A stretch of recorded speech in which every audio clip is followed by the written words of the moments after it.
Mr. Rhys Davies, c'est un véritable plaisir de vous avoir avec nous au TGS. On n'a jamais eu de nain aussi célèbre que vous ici, parce que pour tous les spectateurs qui ne l'auraient pas reconnu, il s'agit de Gimli du Seigneur des Anneaux. Donc Gimli, c'est quand même un rôle qui est dur au niveau physique, puisqu'il y a eu beaucoup de transformations, de maquillage, d'effets spéciaux. Est-ce que vous avez appréhendé le rôle de Gimli quand vous avez eu le script, vous dire ça va peut-être être dur? When I first got the part of Gimli, I was a bit alarmed and depressed. Donc effectivement, il précise qu'il était un peu effrayé justement par ce rôle de Gimli, notamment par le fait qu'il devait passer pas mal de temps en maquillage et surtout en tant qu'acteur on passe trop de temps en fait, à chercher à être reconnu, donc si on se grime après on ne l'est plus, mais il a été notamment persuadé par son fils aîné qui lui a dit papa, pense à tous ces livres de Tolkien qui sont dans toutes les librairies du monde, et par son manager qui lui a dit si vous n'acceptez pas ce rôle-là, je suis désolé, mais on ne peut plus vous représenter. Donc forcément ça lui a un petit peu forcé la main et il ne le regrette pas du tout aujourd'hui. Bien sûr, dans votre longue carrière, vous n'avez pas fait que jouer Gimli. Vous avez aussi joué le professeur Arturo dans la série Sliders. On vous a vu aussi dans Star Trek, dans Indiana Jones. Et vous avez même joué un rôle dans un jeu vidéo qui s'appelle Wing Commander. Tout ça fait partie de l'univers geek au sens large du terme. Mais est-ce que c'est l'univers geek qui vous a choisi ou est-ce que c'est vous qui avez choisi l'univers geek? An interesting question. Donc, en parlant de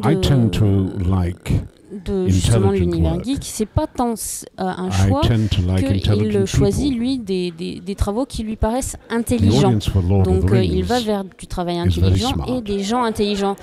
Et notamment, particulièrement en parlant du fandom du Seigneur des Anneaux, les gens qui sont allés voir ce film-là au tout début, c'est notamment des gens qui ont lu l'œuvre de Tolkien, et c'est un grand livre, c'est un livre épais. Et ceux qui ont aimé le film par la suite sont souvent allés relire le livre. Donc c'est vraiment plus au niveau d'une certaine intelligence, c'est des gens intelligents. Concernant Sliders, c'est vrai que c'est ça rapproche ceux qui aiment la science-fiction, mais tout particulièrement les sciences. Donc c'est vraiment une question de gens qui sont intelligents et qui et il n'aime pas trop le terme de geek. Pour lui, ça serait plutôt des gens intelligents avec de l'imagination. Donc vous avez commencé votre carrière sur les planches au théâtre, avant de petit à petit vous approprier le petit et le grand écran. Qu'est-ce que ça fait de passer du monde de Shakespeare au monde de Spielberg?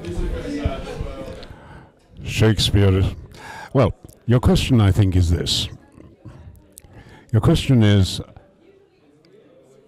it hard to make the transfer from doing Shakespeare to doing film? Donc l'univers en fait du théâtre est très similaire du film, si ce n'est que quand vous faites vos premiers pas et vous faites des erreurs devant 300 personnes au lieu de faire des erreurs devant 30 millions. Donc c'est vrai qu'au niveau de ça c'est un peu différent, mais essentiellement les choses sont les mêmes. C'est de savoir si on arrive en fait à porter ce personnage, à créer ce personnage, à se dire est-ce qu'il est rapide, est-ce qu'il est lent, est-ce qu'il est déterminé, est-ce qu'au contraire il est faible.